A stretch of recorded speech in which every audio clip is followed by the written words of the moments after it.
Well, hello there. This is Mark Idelman, speech-language pathologist, and welcome to the teaching of talking. I make these videos usually after there's been an aha moment in speech therapy. And after practicing for over 50 years and continuing to help people with aphasia, I make new distinctions. Now, a distinction is a conclusion that is reached from doing speech therapy. So I want to just make this kind of quick and sweet and short. But, aphasia speech therapy using the teaching of talking method improves listening and improves awareness. Now you might say to me, well, Mark, what do you mean? Well, here's the thing. A lot of people with aphasia, especially if it's moderate to profound, they get accustomed after a while to not listening. And they get accustomed to non-listening because not many people really want to talk to them.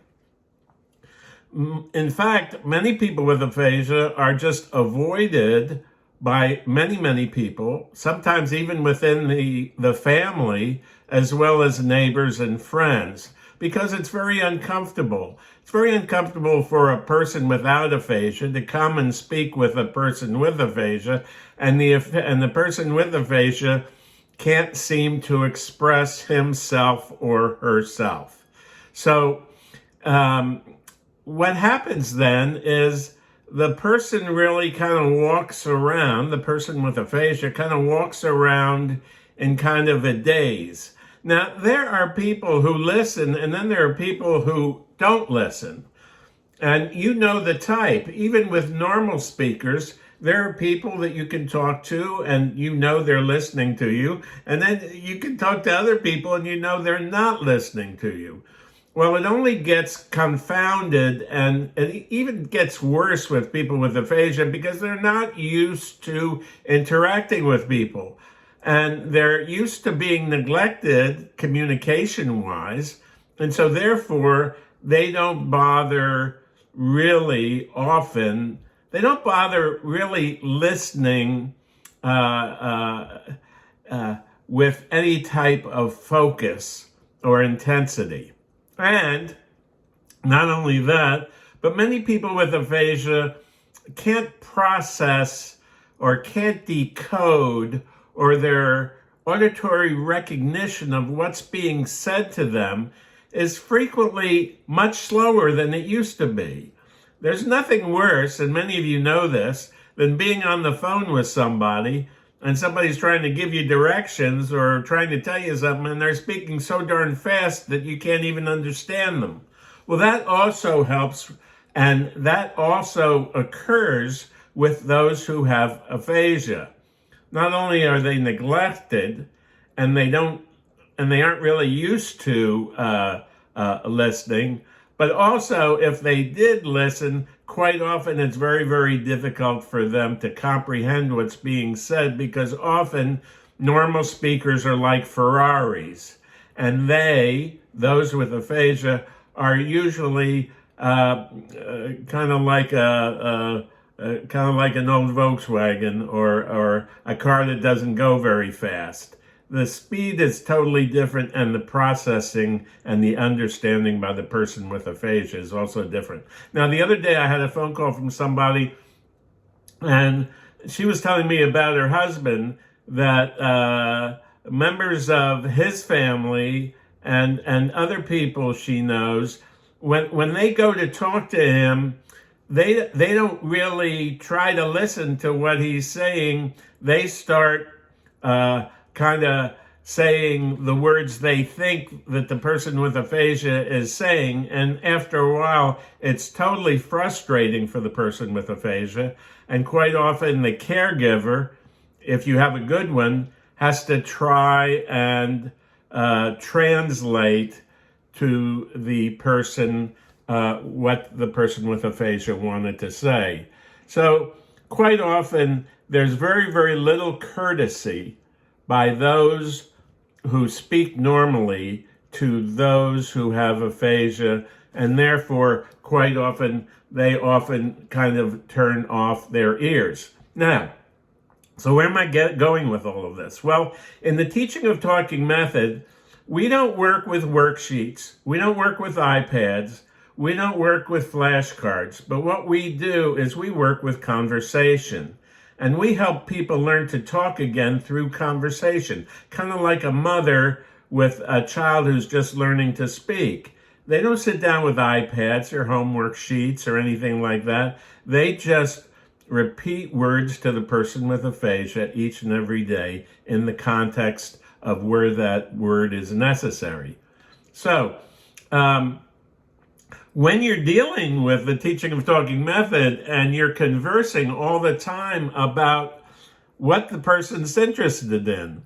Now, I've worked with some people. One person is very interested in beer and he loves beer. Another person is interested in horse racing and we talk horse racing. And another person likes ice hockey and football.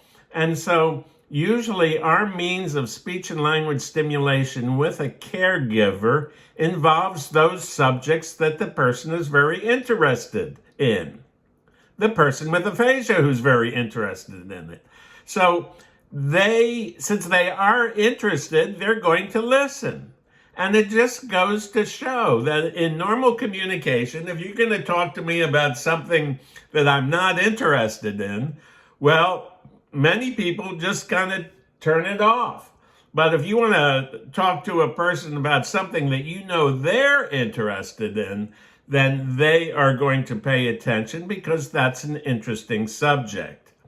So, in conclusion, when you're working with worksheets and writing, that's not going to help your speaking. That's not going to help your talking because you're not working on talking. In fact, many therapists spend most of their time doing activities that are not talking related.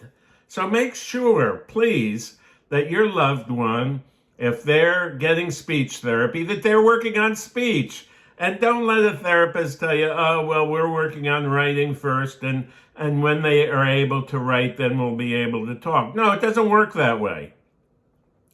Just think about a child's speech and language development. You don't work on reading and writing before they're speaking. They have to speak first. They have to have language. And those with aphasia have language inside, but have very, very difficult time expressing it. So what we want to make sure of, and we want to emphasize to you today, is that to get listening from a person with aphasia, because quite often they don't, because they're disrespected, people don't want to listen to them, people try to tell them what they think they're hearing, but if you talk with a person and you learn the teaching of talking method, you're going to learn how to talk with people who have aphasia and have them listen to you.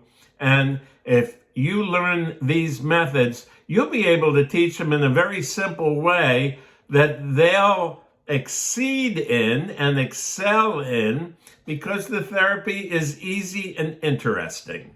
That's all I have to say. So if you've liked this video, please give us a little thumbs up and subscribe to the channel. But beneath this video, you'll see a bunch of links.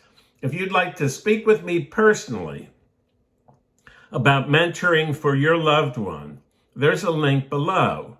And if you'd like to read more about the teaching of talking, there's a website, and there's a link to that below.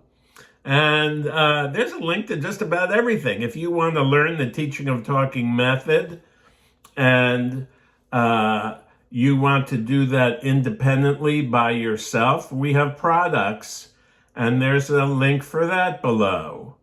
We also do online speech therapy. We also do intensive aphasia speech and language therapy, and we do apraxia speech and language therapy because apraxia is a motor problem, and you can't really teach a person how to talk if they have a motor speech problem, because quite often they go to make a word and the word doesn't come out right. In fact, it doesn't come out anything like it's supposed to. Well, that's a problem with the tongue and the lips and the teeth and teaching those structures how to make the speech sounds. Once we do that, then we can teach them words. Once we do that, we can teach them word combinations, phrases, and sentences, and conversation. So I hope you'll stop by and contact me, and we'll talk. And I'll help you help your loved ones speak better. So this is Mark Ittleman, speech language pathologist. Don't forget the thumbs up. Don't forget to subscribe. And don't forget that below this video are a bunch of links that will help you learn how to help your loved one speak again who has aphasia or apraxia. Okay, bye-bye now. It's been a real pleasure speaking with you.